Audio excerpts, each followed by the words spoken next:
Well, good afternoon. By the way, I noticed, Madam Attorney General, notice we put you on the couch. I guess that's what we're all supposed to do here, us in the media. We always want to put elected officials and administration officials on the couch, so here we go. You're right on the couch. I'm happy to tell you how I'm feeling today, Chuck. I love this. Not that any of you need to learn a little bit more about, is it still fair to call you our new Attorney General? Do you feel new still? No. Okay, fair enough. But what did President Obama had a great description. He's like, she's the only lawyer in America who battles mobsters and drug lords and terrorists and still has a reputation for being a charming people person. So there you go. Let me start. I guess I am on the couch today. There you are. You're on the couch. Let me start. You guys have a big announcement today from the Justice Department. I think you're making the announcement right here, right now, about a new grant program to help communities deal with recidivism rates, if you want to take it away. Yes, thank you. I am delighted to announce that today the Department of Justice is awarding $53 million in what are called second chance grants. This is an important part of the department's work in making sure that people coming out of prisons have an opportunity to rebuild their lives and that their communities also stay safe. These grants will be aimed at organizations in 45 different jurisdictions. They focus on things as varied as father and son interaction, job training, education, the many, many barriers that we have seen in the way of people coming out of our prisons to becoming productive citizens again. That's the goal. That's the goal. We're very involved with the Department of Justice, obviously, in fundamental fairness and individual accountability and making sure that people do, in fact, serve time when they need to. But then there comes a time when we have to make a decision as to how we are going to reintegrate those individuals back into our society in a way that benefits them as well as keeps our communities safe. All right, it's a grant program, which means that always has the whiff of experimental to me, meaning that not every community who needs it's going to get it. Is that fair? Well, I think unfortunately we still have limited dollars, but jurisdictions and organizations can apply.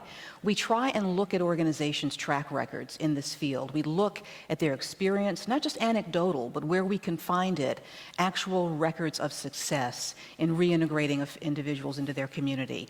The application process is all on our website. Our Office of Justice Programs is the main body that will be managing these grants. Give me an example of a community that's been doing this well that probably will end up with one of these grants.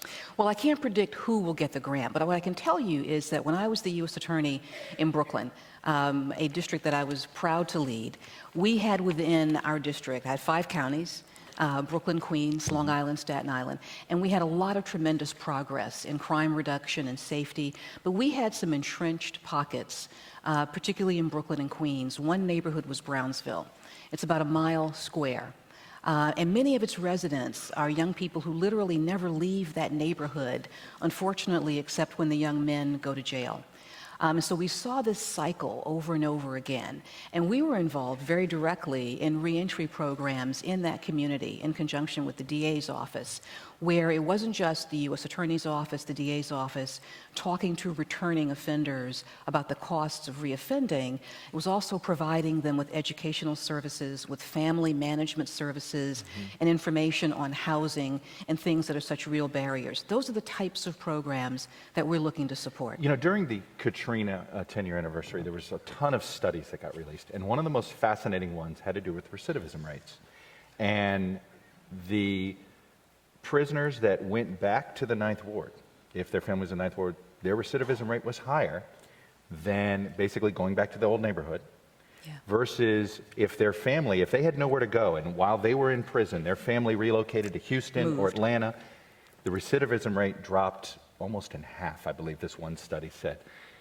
That to me sounds like the answer. It's almost that was the best evidence I'd seen anywhere that the best way to deal with recidivism rates is relocate folks out of neighborhoods. Is that one of the goals of this program? Well, the goal of the program is not to remove people from their homes or their neighborhoods, although there is some interesting research and data coming out of the Department of Housing and Urban Development that talks about exactly what you mentioned, but in a larger sense, which is that where you live matters. It matters because of your access to services. It matters because of your access to education. It matters because of your access to a certain quality of life. And certainly, post-Katrina, the Ninth Ward suffered so tremendously, both during the storm, after the storm, and frankly, even still today, that I think many residents returning were working so hard just to get the basics of life and hold it together, that people would not have had access to that. So individuals who went to different locations were plugged into networks of support that were stronger than they would have found in the Ninth Ward. So our goal is not to move people from their neighborhoods. Our goal is to strengthen neighborhoods to support people coming back into them. All right, I'm going to shift gears here to, I think that deserves, absolutely. I'm going to shift gears here to criminal justice reform. I know you're going to be focused on this just today, and I think, in fact, there's going to be some talk, either it's already happened or will happen. My apologies if not having the schedule with me. But you have Senators Booker, Democrat, New Jersey, Lee, Republican, Utah. They've got their criminal justice reform legislation they're introducing today. Life sentences under the 3 strikes and you're out law would be dropped to 25 years. 20-year mandatory sentences reduced to 15. For crimes that require 10-year sentences, judges would have more discretion to assign shorter terms. Bill includes prison programs for rehabilitation, dealing with juveniles, putting new limits on placing juveniles in solitary confinement. In general, you supportive of this, the goals of this legislation? This legislation, I think, represents an important opportunity for all of us to look at how we administer criminal justice in this country. It's the goal of the Department of Justice to protect the American people, but in a way that is efficient, transparent, and fair. Sentencing reform has been a topic of great bipartisan discussion. Right. I think today's announcement, frankly, is a great step forward. We commend and thank Senators Booker, Senator Lee, also the other senators who worked on this. A number of senators crossed the aisle to come together with different ideas on how to improve our system. Certainly, as a longtime prosecutor, I remember prosecuting cases where we looked at people who were being cycled through a system, nonviolent drug offenders who were facing severe mandatory minimums, either being deported or going back home, and you really couldn't see the utility in it. Whereas we really needed to focus our resources on the kingpins, the true leaders and organizers of the narcotics organization. So it's something that the Department of Justice has been focused on for a long time. My predecessor, Eric Holder, as you recall, introduced the Smart on Crime initiative, which did redirect our resources in the narcotics area for nonviolent offenders into an area where judges and prosecutors had more discretion. A lot of that's mirrored in this bill, so we're incredibly grateful to see that. And I'm looking forward to working with all the senators. What's not in here that you hope they hope some folks get in there yet, or do you not? Is there anything in here yet that you'd like to see in the bill?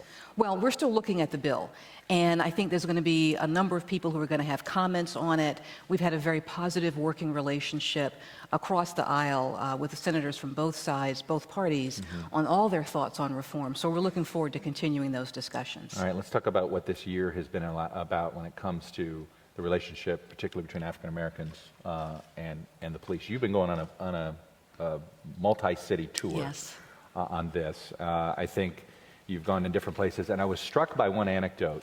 You went to Birmingham, and a 15-year-old comes up to you and says, "I was raised to hate the police." And how did you react to that? You know, it's painful to hear that.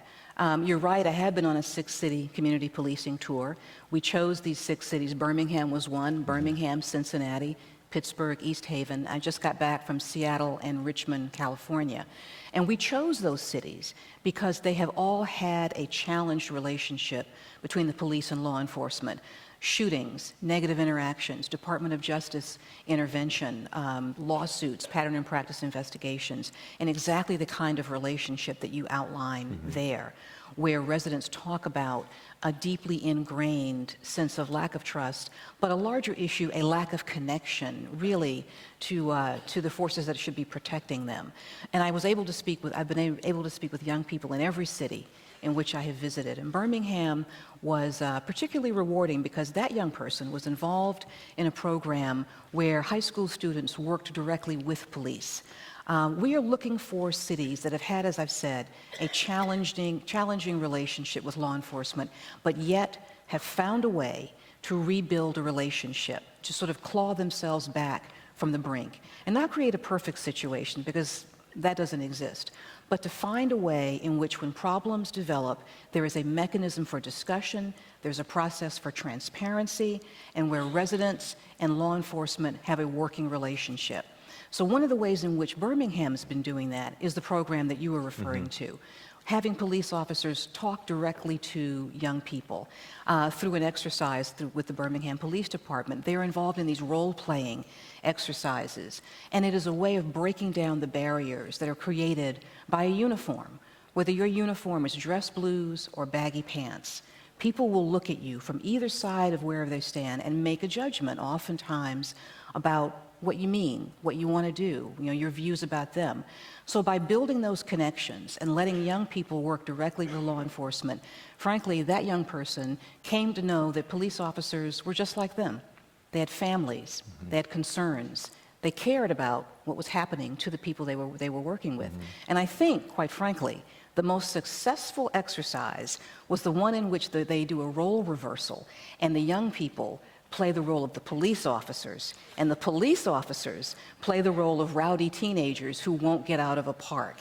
And watching the young people deal with that, first of all, the officer's enjoyment, but if you've been a parent, you know what that's like. But watching the young people deal with that and having them come to understand just how hard a job it is to be a police officer, how many things you have to think about and balance every time you interact with someone, whether they're a young person or an older member of the community, and how easy it can be to let a situation escalate, and the importance of working to build those connections. Well, we do have a trust deficit also with statistics. For instance, we keep track of violent crime rates, but we don't have, and you tell me if the Justice Department, if you're going to try to fix this, but there doesn't seem to be a uniform way to keep track of when a police officer discharges his weapon. We don't feel as if there is not, right now the best statistic is done by a newspaper, a news organization that's based in Europe. Here in the Guardian, I think, is doing this. Yes. That's kind of atrocious, is it not? Yes, well, I'm not going to comment on news organizations keeping numbers. I think they do a pretty good job sometimes. You raise an important point about keeping track of what happens. I think one of the things that we have seen, however, with the recent incidents that have been captured on videotape, I think people have been able to see, people in the larger community have been able to see what members of minority communities have talked about really for decades, if not generations, about the different types of interactions that people can have with law enforcement, and also how, whether or not an officer is trained in calming a situation down or lets the situation escalate, they have seen the difference that makes. That's been hard for people to understand if they haven't experienced it, if they haven't had that sense that there's a bit of a divide and a disconnect there. So while we don't have actual numbers, and frankly... Why? Why can't we do this? Why can't this become is this just something that Congress has to pass a law to sort of make it mandatory that all police... you tell me, what would it take for you to be able to have these statistics at hand? Well, one of the ways in which we're looking to gather information exactly on this front is through our work with local law enforcement. We do a lot of work with local law enforcement in a very collaborative manner. They often reach out to the department for technical assistance, for training, and sometimes we also, as you know, have police departments, I should say, under our jurisdiction in enforcement actions. Ferguson, for instance, now is. One of the things that we have been... Correct, am I right about that with Ferguson? Well, Ferguson, we issued a report on Ferguson's practices that were not just about policing, but about the larger relationship of the municipality with the residents, which I will tell you, I think if you have the opportunity to read that... It was a stunning, read it, it was really sad. But it illustrates angry, the root causes of a lot of the feeling of disconnect that many members of minority communities feel towards the police, because the police are often the only face of government that they see. And so very often the police get the brunt of a lot of the frustration and the anger and confusion and dissatisfaction over municipal policies such as we saw in Ferguson. This exacerbates this divide and this trust, one of the things we're working on. But when we have a consent decree or even collaborative reform, we do impose record-keeping requirements on police departments. And what I will say is, no one likes extra paperwork. I hear that all the time. But they find it extremely helpful to, as you pointed out, Chuck, to be able to indicate how many times a police officer simply interacts with a member of the community, how many times does that interaction result in a ticket? How many times does it result in the officer having to draw their weapon? How many times does it result in shots being fired? And there actually are some police departments out there that do an excellent job of recording how many times a shot is fired, if a weapon is discharged, for example. But you just said some police departments do a good job of this. We don't have a national system on this. We don't. Should we? We don't. You know, I think one of the things we're focusing on with the Department of Justice is not trying to reach down from Washington and dictate to every local department how they should handle the minutia of record keeping, but we are stressing to them that these records must be kept.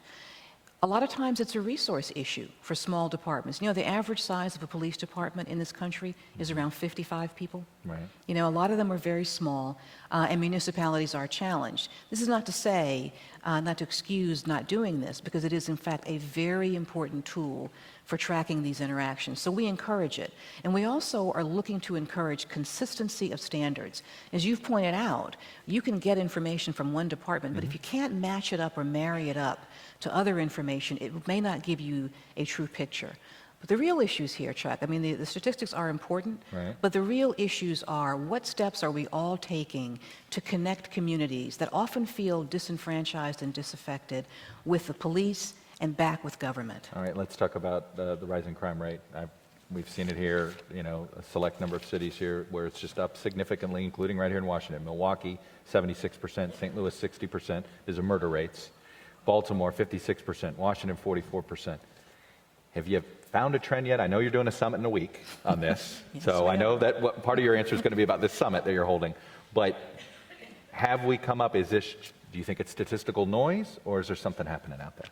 Well, look, I think every loss of life is a tragedy, and I don't think we can consign anyone's death to statistical noise, to be frank.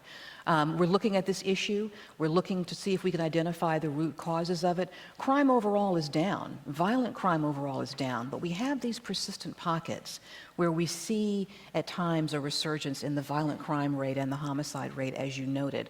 We are having a convening next week. Thank you for the lead-in, Chuck. Much appreciated. We are inviting not just the mayors and police chiefs, but also the federal prosecutors of some of the cities that are affected by this to come to Washington and sit down and talk about the trends that they have seen. I had previously directed all the U.S. attorneys in jurisdictions where this was an issue to convene a local gathering and talk with their local law enforcement about what they were seeing on the ground. Is it, for example, a meth problem? You know, is there an increase in certain types of activity? We also have, There's a huge sadly, heroin problem. I mean, right now, the presidential candidates are hearing about it front and center because New England in general and New Hampshire specifically has this huge heroin issue. Absolutely. The heroin and, frankly, opioids in general, the prescription drug epidemic of a few years ago is really still with us. So I've asked the U.S. attorneys to talk to their local law enforcement. Is that the issue? Is it an issue, arising out of gang violence? You know, it's going to be different for every jurisdiction. Another theory that's out there, those. particularly, is to do with as police have gotten a bad rap this year, do some criminals feel empowered? Well, I can tell you that when I've gone out and talked to police departments, specifically the 6 departments I've been to, and they've all talked about the increase in community policing, the steps that they are taking for de-escalation, they are all in cities where crime has gone down. So I think that, frankly, police involvement is a helpful thing overall. That's what we're seeing. One of the things, I want to go back to criminal justice reform because one of it has to do, a lot of the focus has always been about nonviolent drug offenders. Yes. One of the easiest way you could clean this up is if the government rescheduled marijuana. Marijuana is a Schedule I drug as the equivalent of heroin and all this stuff versus, for instance, it's considered a more lethal drug essentially than Vicodin. Would it be easier to deal with this sentencing issue if marijuana were reclassified, and would you support the reclassification of marijuana? I think if you want to look at the population of people who have been subject to over-incarceration, particularly at the federal level, we look at this situation from, as I mentioned before, the societal cost as well as the financial cost. and the cost in terms of human productivity, the majority of those individuals usually were victims of the cocaine-crack imbalance of several years ago, which has been corrected significantly but still exists. And so for us, at the federal level, we're looking at individuals, nonviolent offenders, not the kingpins, again, not the large-scale importers of heroin and cocaine, but that's been the focus of the federal government, and prescription drugs. But you've been a U.S. attorney. If the reclassification of marijuana, would that make it easier for you to focus on the real offenders? Well, in terms of as a federal prosecutor, and certainly we do continue to do marijuana cases at the federal level, we focus on those large-scale importers where the violence occurs. And unfortunately, there is still a lot of violence associated with large-scale importation of marijuana. There's a lot of firearms involved, and frankly, because wherever there's a lot of money changing hands, you will find that occurring. So at the federal level, for us, we focus on the larger-scale dealers. I think in terms of your question about rescheduling of marijuana, we're looking at the nonviolent drug offenders who have been swept up primarily in the crack and the cocaine wars. A vital tool. I was a prosecutor in the 90s. I remember those days. I remember the violence. I remember the fear in many minority communities. But we're looking now at the collateral consequences of those policies and trying to essentially find a way to mitigate them. Are you comfortable that the federal government is allowing the states, Washington, Oregon, I believe, started today, selling marijuana legally, Washington State, and obviously the federal government's made a decision to not overrule those laws. You comfortable with that decision?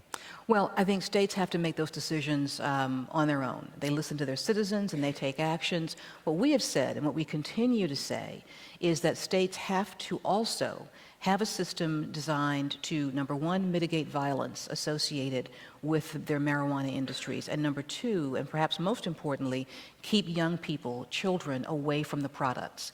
The concern that we have, we're seeing a number of situations where children gain access to products that look like candy or cookies or cakes. The purity is different and they're becoming very, very ill. We also have concerns, and states have expressed this to me, where a state that has not legalized this particular substance sees people traveling across state lines to obtain it. We do still intervene, and we will still intervene in those areas. And I know we're at the zero. Federal government need to regulate this, you think, at a minimum, though? A little more tougher regulation. If the states are going to do this, you just mentioned the candy issue. Well, is that something you think Congress ought to We still have a give you very strong enforcement policy there, and we've said repeatedly that states need to have a regime in place to deal with these issues, and the federal government is still intervening and is still looking at situations and cases where those are the issues. Our overall goal is the protection of the American people. All right. Madam Attorney General, I will leave it there. Okay. Thank you very much.